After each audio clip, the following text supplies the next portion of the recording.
안녕하세요. 오늘은 택시 좌석 가등에 대해서 알아볼 건데요.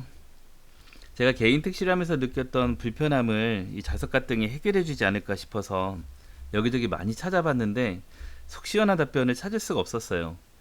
그래서 직접 이 좌석 가등을 개발하고 생산하고 계시는 이 개발자님을 찾아가 봤습니다. 이 영상 보시면 좌석 가등에 대해서 의구심 들었던 부분 다 해결되실 겁니다. 자, 그럼 만나볼게요.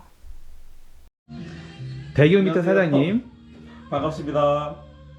현재 시스템이 어떻게 되는지 간략하게 설명 좀 해주시겠어요? 처음에 거는 수요가 워낙 적다 보니까는요. 그쵸. 썬루프 있는 차들, 네. 특수한 차량들만 쓴다고 생각하고 중국산 무선 스위치 방식을 썼어요. 그러니까 이제 혼선이 생기고 여러 가지 문제가 생기더라고요. 뭐 온오프가 반대로 된다든지. 아, 그쵸. 예. 빈차를 눌렀는데 불이 켜지고. 그렇죠. 그래서 사용하는 분이 너무 불편하셔서 네. 블루투스 방식으로 바꿨어요. 2년 전에. 아, 블루투스 방식이 단방향 같은 경우는 오류 날 수 있잖아요. 그래서 이 양방향으로 상시 체크하도록. 아, 양방향. 예. 양방향은 여기 온 시켜는 데서 만약에 점등이 안 되면 자기가 계속 체크를 하죠. 계속 체크해가지고 상황. 불 들어올 때까지 계속 신호를 보내서 그렇죠. 그런 오류 나는 거를 그런 일이 없죠. 거의 없다고 봐야 돼요. 거의 왜냐면 없죠. 블루투스가 이론상 10m거든요. 거리가. 예. 이론상 10m인데 이제 철판을 통과를 해요. 아무리 유리에 뭐 안테나를 붙이고 택시 등에 양방향 도시이다 보니까 예. 철판을 통과하다 보니까 네. 거리가 이제 10m까지는 안 나와요. 네네. 그쵸. 한 3, 4m, 5m 정도 충분히 나오죠. 그래도 미터기에서 우리 천장까지면 1m밖에 안 되니까 그렇지. 거의 오작동 할 일은 거의 없겠네요. 그리고 여기 이게 LED 드리고 이게 배터리 내장형이죠. 배터리지. 이 배터리는 지금 현재는 10A 정도로 계산을 해서 10A 정도로 계산해서 쓰는데요. 예. 너무 고용량을 쓰면 이 고무 자석 자체가 예. 차에 부터가리가 안 떨어져요. 아, 그래서 한 번씩 뛰시라고. 네. 어떤 분들은 뭐 한 달에 한 번 충전시키는 게 불편하다고 그러시는데 네. 또 야간 운전을 많이 안 하시는 분들은 거의 뭐 5, 6개월에 한 번도 충전 안 하시는 분들 계시거든요. 야간 네. 운전 아예 안 하면. 예. 그러면 뭐 한 5, 6개월 정도 나가버리면 특히 네. 여름 같은 경우는 3, 4개월 정도 한 번도 탈착을 안 하면 뛰기가 굉장히 힘들어요. 아, 잘 안 떨어져요. 안 떨어져요. 오히려. 떨어질까봐 걱정하는데 떨어질 걱정보다는 안 떨어질 걱정을 해야 되겠네요. 저는 그럴 걱정을 해야 되죠. 그래요? 왜냐면 이 배터리 같은 경우는 한 번 충전하면은 한 어느 정도 제가 그냥 일반적으로 테스트 연속 사용 시간 75시간 정도를 했었는데요. 예. 그 이상은 무의미하더라고요. 80시간, 90시간은 큰 의미가 없어서 예.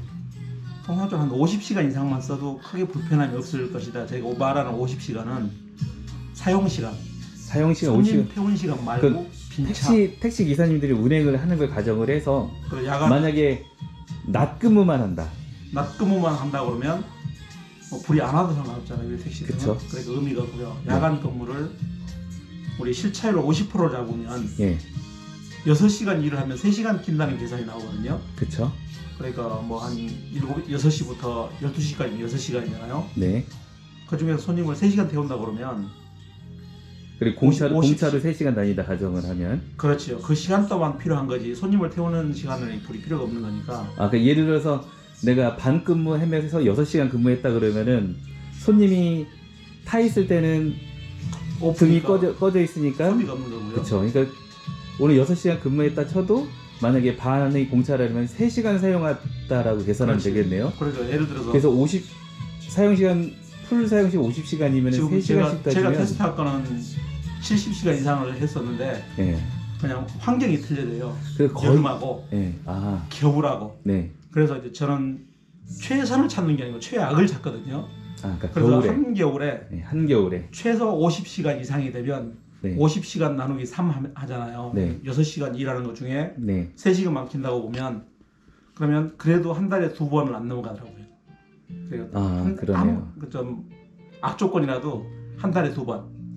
통상적으로 봄, 가을, 여름 같은 경우는 거의 한 달에 한 번. 아, 그러니까 날 따뜻할 때 배터리율이 기온에 영향을 많이 받으니까 봄, 여름 그러니까 따뜻할 때는 한 달에 한 번 충전. 그렇죠. 23일에서 이제 6시간 정도 일한다고 보고요. 그러면 제 계산으로 한 23일에서, 물론 거기 실차에 따라 좀 틀리거든요. 네. 손님을 6시간 일하는데 2시간밖에 못 할 때도 있고 그쵸, 4시간까지 그쵸, 태울 그쵸. 수도 있잖아요. 그래서 그러니까 러프하게 잡아가지고 그렇죠. 23일에서 25일 한겨울에는 한 달에 2번. 한 달에 2번, 그러면 꺼질 일이 없죠. 그렇죠. 그리고 여름에는 한 달에 한 한 번. 번 정도. 아, 굉장히 편하겠네요. 근데 이거를 용량을 더 키워도 원가 차이는 크게 차이가 나지 않는데 네, 아까 말씀드렸던 안 떨어질까봐 안 떨어질까봐.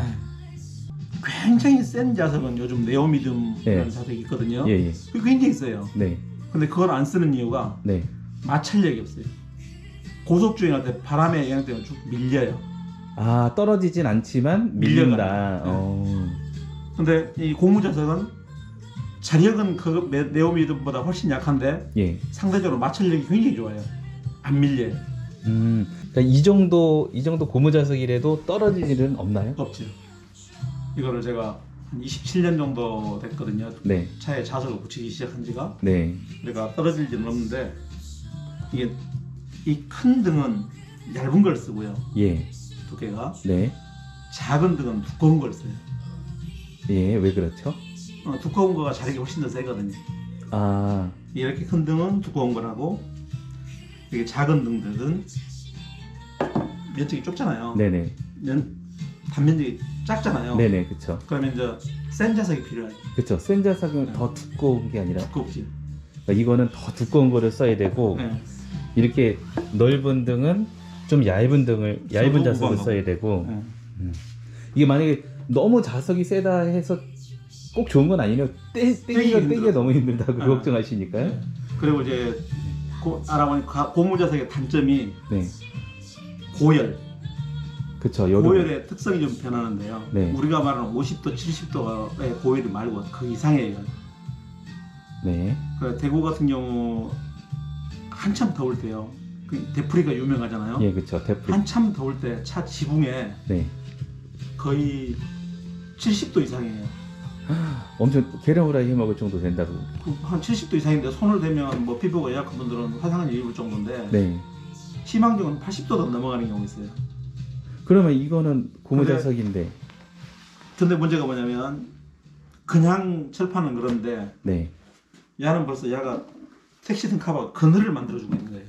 덮고 있으니까. 그렇죠. 예, 그리고 덮고 이제 그늘 만에 쇠는 열 전도가 잘 되잖아요. 그렇죠. 열전도가 잘 되죠. 오히려 자석보다 안 좋은 게 그런 환경이 안 좋은 게 배터리예요. 예, 그렇죠. 근데 배터리 같은 경우는 벌써 약 한 13mm, 15mm 두께의 그래서 이 밑에 이걸 쓰는 판때기를 쓰고 밑에 네. 자석이 있는 거네요. 열전도 때문에. 거의 한 15mm 정도 위에 떠 있으니까. 그렇죠. 열이 훨씬 전달이 덜 돼서 예, 최악의 경우 그때 이제 75도 정도 됐을 때 실내를 바로 재보니까 네, 한 50도 내외. 네, 그러니까 야 배터리 회사들이 보증하는 게 60도, 65도인가 60도 그러거든요. 그러니까 아무리 더워도 배터리 부분에는 50도를 안 넘어간다. 50도를 넘지 않는다. 만약에 50도가 넘게 되면 배터리가 어떻게 뭐 폭발하거나 화재가 발생합니까? 아니요. 누유가 되죠. 누유. 아, 누유가 된다. 네, 누유가 되는데 얘들은 그런 보호가 충분히 돼 있어요. 이렇게 촬영해 보니까 인터뷰해 보니까 그냥 만든 게 아니라 그 동안에 꽤 많은 노하우. 시행착오, 노하우 그리고 있어야 테스트들 많이 해보셨군요. 그렇죠. 정말 잘 알겠습니다. 이거 촬영해 보니까 훨씬 더 믿음이 많이 가요. 처음에 걱정이 많았거든요. 막 등이 오동작을 잘한다, 아니면은 또 이거 떨어진다, 달리면 날아가서. 뭐. 저도 한 3번 날려먹은 적이 있어요. 택시 등을. 네, 왜냐면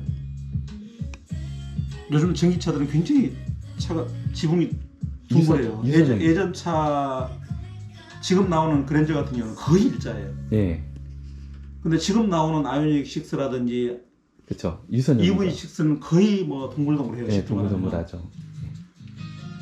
그거를 예전 방식으로 쓰니까 굉장히 약하더라고요. 아, 그리고 이제 돌풍이 올 때 네. 순간 확. 횡풍이라고 그러죠. 갑자기 앞에서 불면서 옆으로 휘몰아치면 네네. 높은 등들은 위험하더라고요. 아, 그러니까 이제 그때 설계를 잘못한 거지. 그 차종이 바뀌었으면 설계를 바꿔야 되는데 예, 예. 그거를 생각을 못하고 해가지고 모범 등하고 카카오 등을 날려본 적이 있어요. 아, 바람 저항 많이 받는 등들. 네네. 이런 등은 아무리 커도 상관없어요. 유선형인 거는 상관이 없어요. 아, 그 모범등 저기 있잖아. 탁. 카카오처럼. 기와집 모양 돼 네. 있는. 네네. 귀하진 모양. 모범 택시등. 그거는 바람의 저항을 굉장히 많이 받거든요. 그렇죠. 수직으로 서 있잖아요. 네. 정면으로. 네. 카카오 등도 횡풍에서는 약하지. 약하겠네요. 네. 정면에서 부는 바람은 잘 견디겠는데. 등이 앞뒤로 달리다 보니까 그렇죠. 정면에서 보는 바람은 거의 뭐 많이 영향을 안 받는데 네. 횡풍에서 약하더라고요. 특히 바닷가 지역에.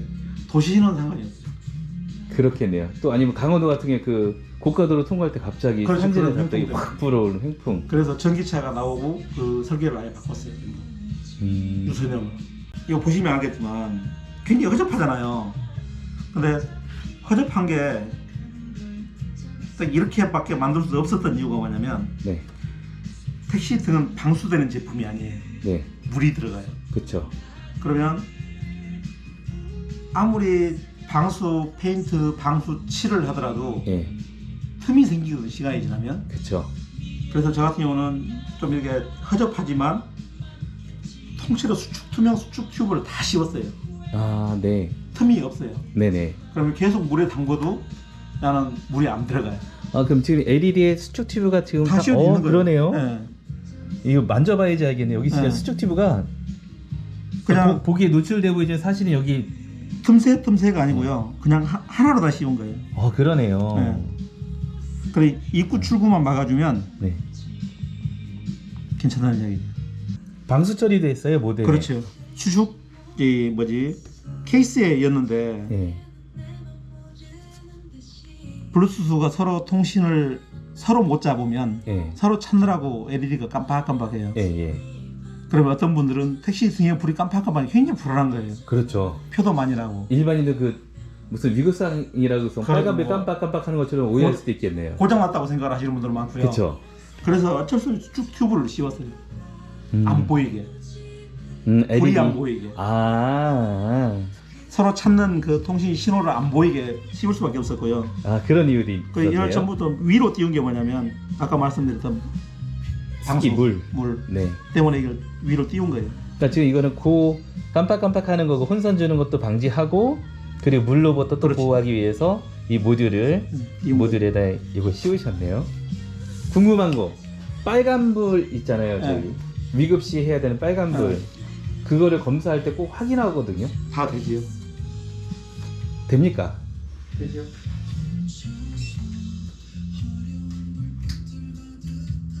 아, 얘가 서울 같은 경우는 이제 비상벨이 들어가는데요.